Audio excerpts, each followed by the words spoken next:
Hello every one, let's welcome to my YouTube channel. Have a tech ബ്രേക്കിലേക്ക് എല്ലാവർക്കും സ്വാഗതം. ഇന്ന് ഞാൻ കുറച്ച് ന്യൂസുകളായിട്ട് വന്നിട്ടുണ്ട്.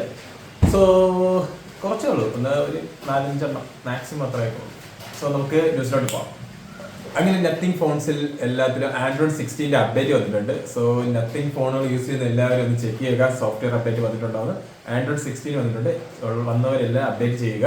അങ്ങനെ അടുത്ത വർഷം ആപ്പിൾ ടീം ലോ ബഡ്ജറ്റിലെ ഐഫോണും ഐപാഡും മാക്ബുക്കും എല്ലാം ഇറക്കാൻ തീരുമാനിച്ചിട്ടുണ്ട്. സോ നമുക്ക് നോക്കാം. അതിന്റെ കൂടെ തന്നെ ഐഫോൺ 17E എന്ന് പറഞ്ഞൊരു മോഡലോട് അവർ ലോഞ്ച് ചെയ്യുന്നുണ്ട്. സോ ഒരു ബഡ്ജറ്റ് ഫ്രണ്ട്ലി എന്ന് പറഞ്ഞാലും ഏകദേശം ഒരു 50,000-60,000 ആയിരിക്കും അതിന്റെ പ്രൈസ് വരുന്നത്. മാക്സിമം പോയ 35, അതിന്റെ താഴോട്ടൊന്നും വരത്തില്ല. എൻ്റെ ഒരു കാൽക്കുലേഷൻ അനുസരിച്ച് 35-50 ആയിരിക്കും സ്റ്റാർട്ടിങ് വരുന്നത്. സോ നോക്കാം, അവരുടെ ബഡ്ജറ്റ് ഫ്രണ്ട്ലി അങ്ങനെയാണ്. അങ്ങനെ സാംസങ് ഗാലക്സിയുടെ പുതിയൊരു ടാബ് വന്നിട്ടുണ്ട്. സാംസങ് ഗാലക്സി A11 Plus എന്ന് പറഞ്ഞ മോഡലാണ്. സോ ഇതിന്റെ ഹൈലൈറ്റ് എന്ന് പറഞ്ഞു കഴിഞ്ഞാൽ ഇതൊരു മാക്സിന്റെ പ്രോബ്ലം ഒക്കെ സോൾവ് ചെയ്യാനുള്ള കുറെ ഫീച്ചേഴ്സ് ഒക്കെ ഇതിൽ ഇപ്പോൾ ഇൻസ്റ്റാൾ ചെയ്തിട്ടുണ്ട്.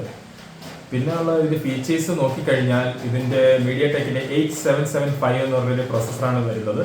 പിന്നെ ചാർജിങ് സെക്ഷനിലോട്ട് നോക്കിക്കഴിഞ്ഞാൽ 25 വാട്ട്സിന്റെ ചാർജിങ്ങും അതുപോലെ തന്നെ 7040 mAh ബാറ്ററി ബാക്കപ്പ്. സോ ഇച്ചിരി വലിയ ബാറ്ററിയാണ്. പിന്നെ അതിന്റെ ക്യാമറ സെക്ഷനിൽ നോക്കിക്കഴിഞ്ഞാൽ front end 5 MB, back end 8 MB ക്യാമറയാണ് വരുന്നത്. പിന്നെ ഇതിന്റെ 1UI 8ന്റെ സോഫ്റ്റ്വെയർ ആണ് വരുന്നത്. പിന്നെ 6GB 128ന്റെ 33,000 രൂപയും പിന്നെ 8GB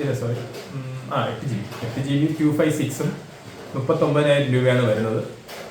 കുഴപ്പമില്ല, സത്യം പറയുന്നത് സ്കൂളിലും കോളേജിൽ പഠിക്കുന്ന പിള്ളേർക്കൊക്കെ കുറച്ച് യൂസ്ഫുൾ ആയിരിക്കും. ഇതിന്റെ പിന്നെ എയുടെ കുറെ ഫീച്ചേഴ്സ് ഇതിന്റെ ഇൻബിൽഡ് ആണ്.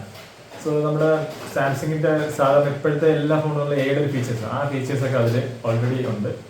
സോ കൊള്ളാം എന്തായാലും.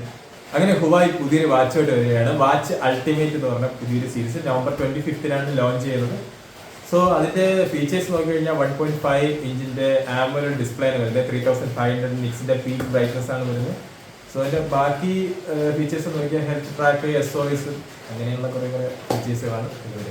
അങ്ങനെ പോക്കോയുടെ 2 പാഡുകൾ വരാൻ പോവുകയാണ്. പാഡ് X1ഉം പാഡ് M1.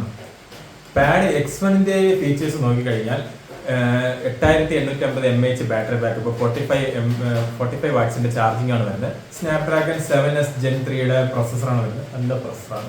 പക്ഷെ ഇതിന്റെ ഡിസ്പ്ലേ സൈഡ് നോക്കിക്കഴിഞ്ഞാൽ 3.2K റെസൊല്യൂഷന്റെ 144 Hz റിഫ്രഷ് റേറ്റിന്റെ 11.2 ഇഞ്ചിന്റെ ഡിസ്പ്ലേ ആണ് വരുന്നത്.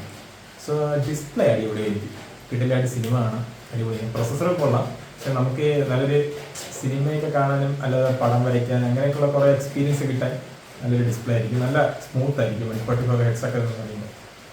അതുപോലെ അതിന്റെ M1ന്റെ ഫീച്ചേഴ്സ് നോക്കിക്കഴിഞ്ഞാൽ സ്നാപ്ഡ്രാഗൺ 7S Gen 3യും അതുപോലെ 12.1 ഇഞ്ചിന്റെ ഡിസ്പ്ലേ, 120 Hz റിഫ്രഷ് റേറ്റും 12.1 ഇഞ്ചിന്റെ ഡിസ്പ്ലേ ആണ് വരുന്നത്. സോ ഡിസ്പ്ലേ കൊള്ളാം, പക്ഷെ അതിൽ 2.5K റെസൊല്യൂഷൻ വരുമ്പം നല്ല ക്വാളിറ്റി ആയിരിക്കും.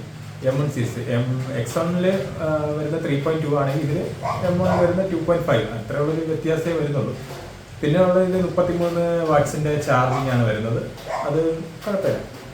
പിന്നെ സൈസ് വ്യത്യാസമുണ്ട്. അതിൽ 11.2 ഇഞ്ച് ആണെങ്കിൽ ഇതിൽ 12.1, അങ്ങനെ ചെറിയ ചെറിയ വേരിയന്റ് വ്യത്യാസങ്ങളൊക്കെ ഉള്ളൂ X1 M1 ആയിട്ടുള്ള.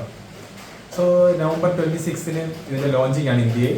എനിക്കിതിൽ പോക്കോയുടെ X1 മേടിച്ചാൽ കൊള്ളുന്നുണ്ട്, പാഡ് X1. സോ മേടിക്കുകയാണെങ്കിൽ ഞാൻ ഇത് എൻ്റെ യൂട്യൂബ് ചാനലിൽ ഞാൻ ഇടുന്നതായിരിക്കും ഇതിൻ്റെ ഒരു നല്ലൊരു ഡീറ്റെയിലിംഗ് റിവ്യൂ. സോ അങ്ങനെ അപ്പം ഇന്നത്തെ ന്യൂസ് ഇവിടെ കഴിഞ്ഞിരിക്കുകയാണ്. അങ്ങനെ ഇനിയും നാളെ ഞാൻ പുതിയ ന്യൂസുമായിട്ട് വരുന്നതായിരിക്കും. കുറച്ച് ന്യൂസുകളൊക്കെ ഉള്ളൂ, ഇപ്പം നല്ല മഴയൊക്കെയാണ്.